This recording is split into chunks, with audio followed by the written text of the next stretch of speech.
Ya, ông lâu hiền nắng bút zia thì làm chuyện. Mỗi cái có mấy US bộ cái số cái sấy phốt trên này US bộ cái số cái mà sẽ thật không về nó mà tận dụng lên nó hồ bắt ra lúc tục. Ông chỉ cho không về là nó mỗi cái bộ không mò lấy đầu tiên là những mấy ông mà cho em mấy mình nệm tất cả số lô nó sẽ sớm chết lắm cái bộ hát sớm nó tổ cho mò thì khối là mà cái thứ đồ mà thiên này là bao cái thứ này cho nó cho trả lại thế anh nuông xí tao không phải nuông bốc chi mà chú nào cho nên thiên sống là cái này là mình phải gì rồi thì khác cần suy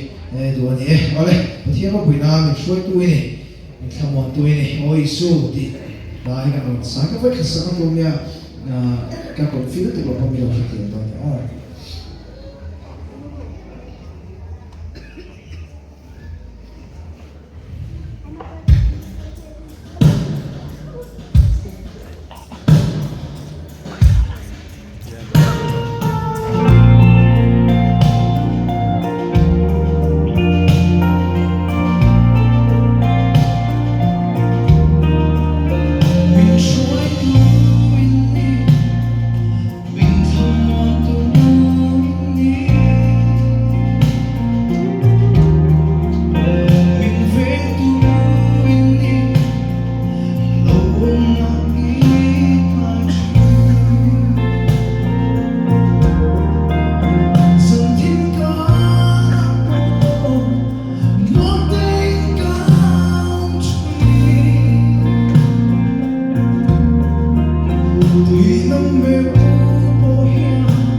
Amen.